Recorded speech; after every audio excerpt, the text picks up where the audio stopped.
আসসালামু আলাইকুম প্রিয় দর্শক, হাসনাত আব্দুল্লাহ বলছেন মির্জা আব্বাস কেডা এবং জবাবে শিশিরা বলছে মির্জা আব্বাস চাঁদাবাজ। মির্জা আব্বাস ও বলতেছে মির্জা আব্বাস চাঁদাবাজ। মির্জা আব্বাস কেডা, মির্জা আব্বাস চাঁদাবাজ, এই ছিল স্লোগান ধর্মী কথাবার্তা। মানে উনি ওই বাচ্চাটা হাসনাত আব্দুল্লাহ সন্তান কিনা আমি ঠিক জানি না, তবে সন্তান না হলে সন্তান তুল্য কেউ একজন হবেন। এই ভিডিওটা খুবই ভাইরাল হয়ে যায়, সবাই দেখতে থাকে এবং নানা ধরনের সমালোচনা এটা হতে থাকে যে এই ধরনের ভিডিও দেওয়া ঠিক কিনা। এই ভিডিওটা আমাকে গতকালকেই সকালের দিকে একজন পাঠিয়েছিলেন, তো এবং আমারই একজন সিনিয়র ভাই উনি বললেন যে দেখেন এটা কি ঠিক, এটা কি নৈতিকভাবে সেই কাজটা ঠিক করলো। তো আমি কালকেই চেয়েছিলাম এটা কিছু বলবো, কালকে না বলে ভালো করেছি, কালকে বলতে কালকে আমি সন্ধ্যার দিকে বলতাম হয়তো ভালো করেছি, মানে তারপরে কিছু ফলো আপ ঘটনা আছে সেটাও আপনাদেরকে আমি বলবো। তবে আমি কালকেই করি নাই কি কারণে সেটা একটু বলি। সেটা হলো এই ধরনের আজকাল সোশ্যাল মিডিয়ায় নানা ধরনের কথাবার্তা কিন্তু থাকে এবং সেই কথাবার্তার প্রেক্ষিতে নানা ধরনের ভুল বুঝাবুঝিও হয়। যেমন কিছুদিন আগে এই হাসনাত আব্দুল্লাহর দুটো আপনার পোস্ট নিয়ে আমি কথা বলেছিলাম। তো একটা পোস্ট হাসনাত আব্দুল্লাহ দিয়েছিলেন, আরেকটা পরে যেটা কথা বলেছিলাম, পরে হাসনাত আব্দুল্লাহ আমাকে ফোন করে বলেছিলেন যে এই কথাগুলো আমি বলি নাই, ওইটা আসলে আমার না, আমার নামে অন্য কেউ চালাচ্ছে। সোশ্যাল মিডিয়ায় কিন্তু এগুলিও হয়, অন্য কেউ চালায়, এমনভাবে কথা বলে উনি বলেছেন। তো ওই অভিজ্ঞতার কারণেই আমিও পরে দেখলাম যে হ্যাঁ না, ওনার বক্তব্যই ঠিক। তো সেই কারণে আমি কালকে আর করিনি। কিন্তু কালকে রাত 9টার দিকে হাসনাত আব্দুল্লাহ নিজেই তার ফেসবুক পেজে, তার ভেরিফাইড ফেসবুক পেজে ওই যে ছবি ভিডিওটা, ওটার একটা ব্যাখ্যা দিয়ে উনি দুঃখ প্রকাশ করেছেন। উনি বলেছেন এই কাজটা ঠিক হয়নি। আমি প্রিয় দর্শক আপনাদের জন্য ওই পুরো ব্যাখ্যাটা, ওনার পোস্টে পুরো ব্যাখ্যাটা আপনাদেরকে আমি একটু পড়ে শোনাবো।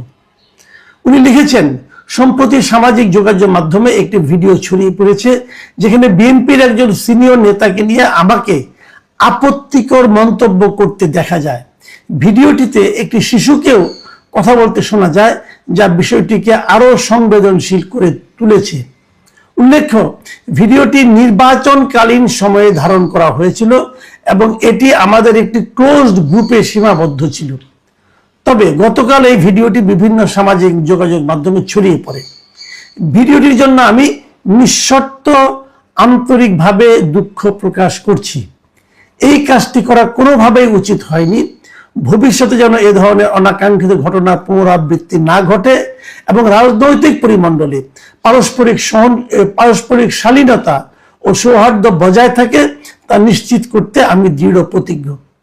ফ্যাসিবাদ উত্তর রাজনীতিতে ব্যক্তিগত আক্রমণ, ঘৃণা বা বিদ্বেষ ছড়িয়ে রাজনৈতিক সৌহার্দ্য ও পারস্পরিক শ্রদ্ধাবোধ নষ্ট করার সংস্কৃতিকে আমরা কোনোভাবেই সমর্থন করি না। সুস্থ, সহনশীল ও দায়িত্বশীল রাজনৈতিক চর্চাই সবার প্রত্যাশা। আমার কাজের জন্য আমি আবারও দুঃখ প্রকাশ করছি। হাসনাত আব্দুল্লাহর এই যে পোস্ট আমি আপনাদের টোটালটা পড়ে শোনালাম, এই জন্যই পড়লাম যে এই পোস্টটা পড়ে আমি মুগ্ধ, আসলে মুগ্ধ, আমি খুবই খুশি হয়েছি।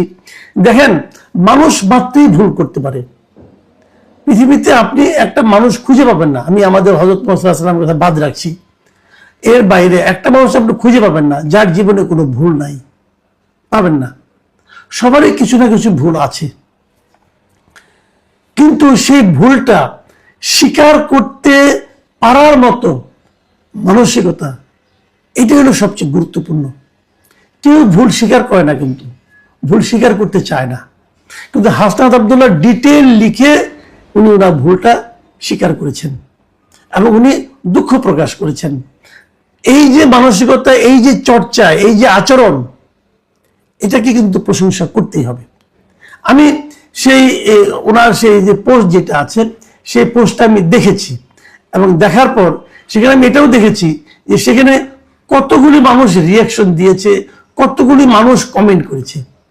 আপনি শুনলে অবাক হবেন, আমি ম্যাক্সিমাম কমেন্টগুলো পড়েছি। আমি দেখেছি প্রায় এখানে যে 3 লাখ মানুষ এটাকে দেখেছে এবং মানে রিয়াকশন দিয়েছে এবং 22,700 মানুষ কিন্তু কমেন্ট করেছে। এই কমেন্টটা, ওনার পোস্টটা 3000 শেয়ার হয়েছে।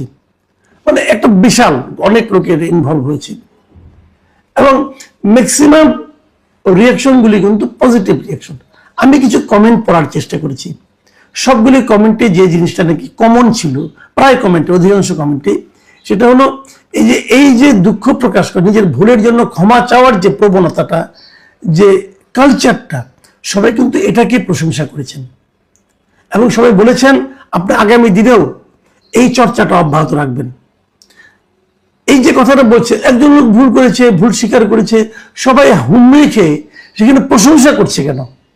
অথবা আমি বা কেন ওনার একটা ভুল স্বীকার নিয়ে একটা কন্টিনিউ করতে যাচ্ছি, সেই ব্যাখ্যাটা একটু করতে চাই। আসলে আমাদের এখানে ভুল স্বীকারের কোনো কালচার নাই। কিছুদিন আগে আমরা দেখেছি আমাদের যোগাযোগ মন্ত্রী মিস্টার রবিউল আলম রবি, শেখ রবিউল আলম রবি, উনি কিন্তু চাঁদাবাজি নিয়ে একটা কথা বলেছিলেন। উনি বলেছিলেন এটা চাঁদা এবং চাঁদা নেওয়া এবং চাঁদাবাজি নাকি এক না, আপোষে নিলে সেটা চাঁদাবাজি নয়, এরকম নানা রকম কাহিনী। এটা উনি ব্যাখ্যা দিতে, পরের দিন আবার উনি এমনভাবে কথাটা বলেছেন যে ওনাকে আবার পরের দিন ব্যাখ্যা দিতে হয়েছে এবং সেই ব্যাখ্যা কি সবার কাছে গ্রহণযোগ্য হয়েছে? আমার কাছে হয় নাই, অন্যদের কাছে কি হবে? কারণ উনি আগের দিন কি বলেছেন সেটা তো আমি নিজেই শুনেছি, ওটা তো ভিডিও এখনো আছে, উনি ব্যাখ্যা দিয়েছেন। এবং তারপরে উনি আবার দেখলাম গতকালকে আবার সেই একই কথা রিপিট করছেন। উনি আবারও বলছেন যে চাঁদাবাজির পক্ষে ওনার বক্তব্য উনি দিচ্ছেন, চাঁদার পক্ষে দিচ্ছেন বক্তব্য। এখন এই যে জিনিসটা, উনি কিন্তু ওনার এই ভুলটাকেই সত্য প্রমাণ করার জন্য উঠে পড়ে লেগেছেন। আমরা এরকম আগেও দেখেছি, অনেক পলিটিক্যাল লিডার একটা কথা বলে ফেলেন, পরে বলেন কি আমার কথার ভুল ব্যাখ্যা করা হয়েছে। আর আমি ব্যাখ্যা করার কি আছে, ভিডিও চালাইছে, আপনি কি বলেছেন সেটা ভিডিও আমরা দেখেছি, তো ভিডিও যেন ব্যাখ্যা কি করলাম, ওর তো ব্যাখ্যা করার কোনো সুযোগ নাই। এরকম অনেক উদাহরণ আপনি পাবেন। এর মধ্যে আমরা অন্তর্বর্তীকালীন সরকারের সময় দেখেছি, তারপরে দেখেছি, তার আগে দেখেছি, পলিটিক্যাল লিডাররা ভুল স্বীকার করেন না। ভুল মানুষের হতে পারে এবং ভুল স্বীকার করাটাই মানবিক। যদি কেউ ভুল স্বীকার না করে তাহলে সে নিজেকে আর মানুষ মনে করে না, নিজেকে মহামানব বা আনব মনে করে অথবা ফেরেশতা মনে করে। ভাই, মহামানব অথবা ফেরেশতা সাজার চেষ্টা করেন না, মানুষ থাকেন। মানুষ থাকলে মানুষ আপনাকে আপনার কাছের লোক মনে করবে, এটুকু হাসনাত আব্দুল্লাহ প্রশংসা। এখন আরেকটা পয়েন্ট একটু কথা বলি। এই যে দৃশ্যটা আমি দেখেছি, ওই বাচ্চাটার হাতে কিন্তু একটা খেলনা পিস্তল ছিল, পিস্তলের মতো ছিল, ওটা খেলনা কিনা যায় না, খেলনাই হবে, একটা খেলনা পিস্তল ছিল। এবং খেলনা পিস্তল হাতে উনি যখন বলতেছেন হাসনাত আব্দুল্লাহর কথার প্রেক্ষিতে, তখন কি এই বাচ্চাটাকে কিন্তু এক ধরনের, আমার কাছে মনে হয়েছে, এক ধরনের অ্যারোগেন্সি শেখানো হচ্ছে। আমাদের বাচ্চাকে কিন্তু আমরা এইভাবে মানুষ করব না। আমি যারই বাচ্চা হোক, আমি হাসনাত আব্দুল্লাহকে বলবো আপনার এটা রিয়াকশন হয়েছে, আপনি বলেছেন এটা আপনি নির্বাচনকালীন ওই টাইমটাতে আপনি এটা কাজটা করেছেন, নির্বাচন হয়ে গেছে তাও প্রায় আজকে 3 সপ্তাহ প্রায় হয়ে গেছে। কিন্তু তো এতদিন কিন্তু পরে যখন এটা ভাইরাল হয়েছে তখন আপনি বুঝতে পারছেন আপনি এটা ভুল করছেন। যখন আপনি সমালোচনার মুখে পড়ছেন তখন আপনি বুঝতে পারছেন এটা ভুল করেছেন। যে বাচ্চাটাই আপনার সঙ্গে এই বাক্যালাপে অংশ নিচ্ছিল, সে বাচ্চাটা কি জানে যে কাজটা ভুল ছিল তার? সে বাচ্চাটা কিন্তু জানে না। সে বাচ্চাটা কিন্তু এই ধরনের ধারণা নিয়েই বড় হতে থাকবে। তার শিক্ষা কিন্তু এটাই হবে যে হাতে একটা পিস্তল নিয়ে বলতে হবে ও চাঁদাবাজ, ও ঘুষখোর, ও মদখোর, এগুলি বলতে থাকবে। এখন এই প্রবণতাটাকে আপনি এতদিন কেন করেন না? এতদিন আপনি ওই বাচ্চাটাকে অথবা ওই বাচ্চার মাকে অথবা এদেরকে কি আপনি ভুলটা, আপনি যে ভুলটা ফেসবুকে স্বীকার করলেন, সেই ভুলটাকে ওদের কাছে স্বীকার করেছেন যে বাবা এই কাজটা তোমার বলা ঠিক হয় নাই, আমরা ওনাকে চাঁদাবাজ বলবো না? এটার আবার আরেকটা ঝামেলা আছে। আরেকটা ঝামেলা কি আছে, যে এই যে আপনি বললেন যে ভিডিওটির জন্য আমি নিঃশর্ত আন্তরিকভাবে দুঃখ প্রকাশ করছি, এই কাজটি কোনোভাবে করা উচিত হয়নি। এই যে কথাটা বললেন, কোন কাজটা করা উচিত হয়নি এটা একটু আমি বুঝতে চাই। মানে মির্জা আব্বাসকে চাঁদাবাজ বলা উচিত হয়নি, নাকি মির্জা আব্বাসকে চাঁদাবাজ আমি বলতে পারবো, ক্লোজ গ্রুপে বলতে পারবো, কিন্তু এটাকে আমি পাবলিক করতে পারবো না, অথবা ভিডিও করলেও সেই ভিডিও ছড়িয়ে দিতে পারবো না, এটা ঠিক হয়নি? কোনটা? এটা কিন্তু আমার একটা বেসিক পয়েন্ট। এখন প্রশ্ন হচ্ছে যে আপনি যে বলেছেন মির্জা আব্বাস চান্দাবাগ যদি নির্বাচনের সময় হয়ে থাকে, তাহলে এই কথাটা কিন্তু আপনার যে সহকর্মী, আপনার দলের যে আরেকজন লোক মিস্টার নাসিরউদ্দিন পাটোয়ারি, উনিও কিন্তু নির্বাচনে প্রচারণা করার সময় সমানে বলে গেছেন। যদি আপনার বলা ঠিক না হয়ে থাকে তাহলে ওনার কি বলা ঠিক হচ্ছে? তখন যে তারা বললো, তখনও তো ওনার এই বক্তব্য সব শিশু কিশোর সবাই শুনেছে। তো ওইটা কি ঠিক ছিল ভাই?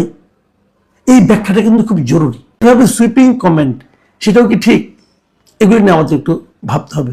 আপনারা ভাবুন। এখন এই পর্যন্তই। আল্লাহ হাফেজ।